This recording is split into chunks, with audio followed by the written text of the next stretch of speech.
Welcome. In front of me is a Redmi Note 13 Pro Plus, and today I'll show you a couple tweaks and the tricks you can do on this phone. So let's get started by opening up our settings application, and here we can navigate to the display where we'll find several different things that I will showcase. So number one, we have the light and dark mode. Now this is the typical thing that you would find probably correct throughout the setup process, but you also have additional option which isn't visible throughout the setup process, which is scheduled dark mode. Once enabled, allows you to select either from sunset to sunrise or on a custom timer, and this will make it so the phone switches between these two modes automatically based on your selection. Now, moving back, we have also color scheme. This allows you to change how vibrant the colors are on your display. So for instance, if you find that the colors are a little bit too overdone on the device, you can change it to something else which will be a little bit more toned down. You also have advanced settings, which there we go, but you can actually customize it on an RGB basis, or also pick from the two predefined color supposedly accurate options, the P3 gamut or the sRGB. Now continuing on, we have refresh rate. Here we have two different options. We have the default refresh rate, which will utilize both of the accessible refresh rates, which is either 60 or 120 depending on the need. So the way that defines this is if there is a moving something on the screen, like for instance this ball jumping through, then it will automatically crank up to 120 Hz. Now this does consume a little bit more of the phone's battery when it's running at a higher refresh rate, so when you're not doing anything, it drops it down to, I believe, 60 or possibly, I'm not sure if this is an LTPO display, don't remember it. If it is, it can drop it all the way down to something like 1 Hz, meaning 1 frame per second, to preserve as much of the battery as possible. Now, for the people interested, you can also go into the custom, and here you can select a custom refresh rate, so you have a choice between the 260 or 120, and this will lock it to that refresh rate. So for people that don't really need the higher refresh rate for the eye candy, maybe you just read a lot of books, you probably might be interested in 60, which will give you probably a little bit of a better battery life just with screen on time. Now, continuing on, let's go a little bit further down where we have the control center and status bar, and we have a couple different toggles associated with our control center, or for me, more like the status bar. I personally like the device to have as clean of a look as possible, so what I like to do is get rid of the notification icons. Now it completely hides them, though if you pull down your notifications, they are still present in here, so you can still access them and read what notifications you have.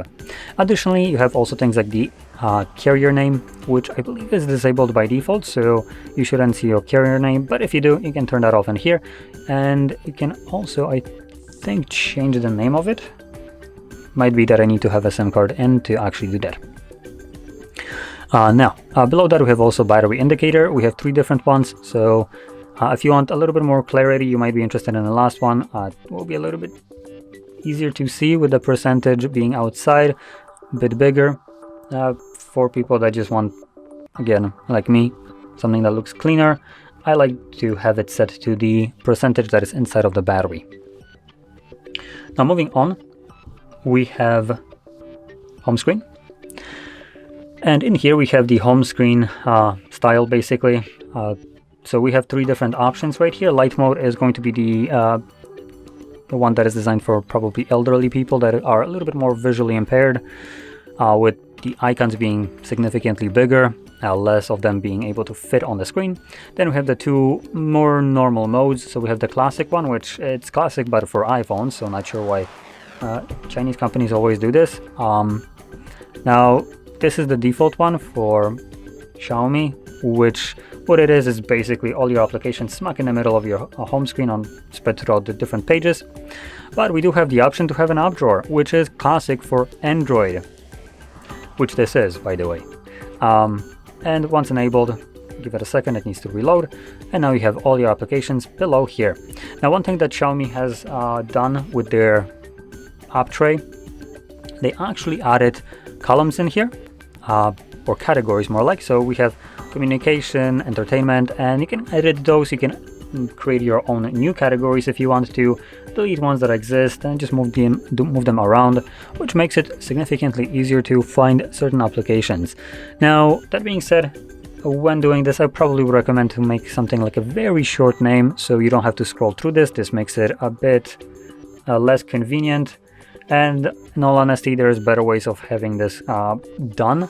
As an example, I will show up how it's done on my device, or not really on my device.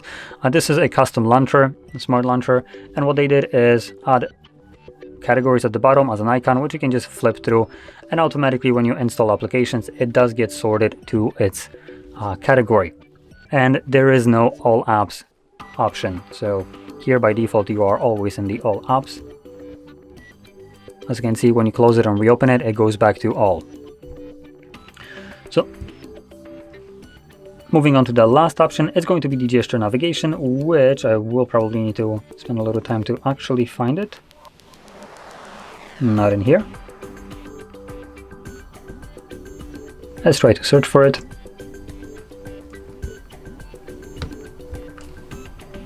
Oh my god, come on.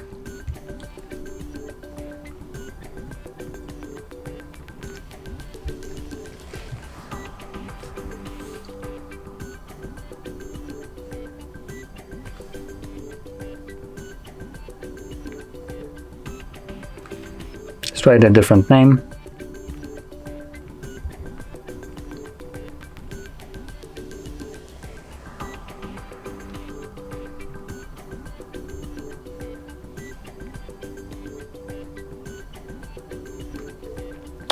Xiaomi tends to name their different functions in the most stupidest way possible. So they do sometimes work under the search of gestures, but as you can see, gestures gives me... Oh, finally. How did I miss that the first time? Not sure. But yeah, it shows up. So here we have the two different methods. We have the buttons and we have the gesture navigation. Now I personally do prefer the gestures just because it gives a little bit of a cleaner look to the device, and I do also like to utilize gestures with the curved display. It makes the back gesture swipe so much nicer. You don't have to, do finger gymnastics to hit that back button somewhere below. You can just, while holding the device, swipe like this, and it works really flawlessly. And it's generally, in my opinion, a much nicer navigation style and also feel to the device.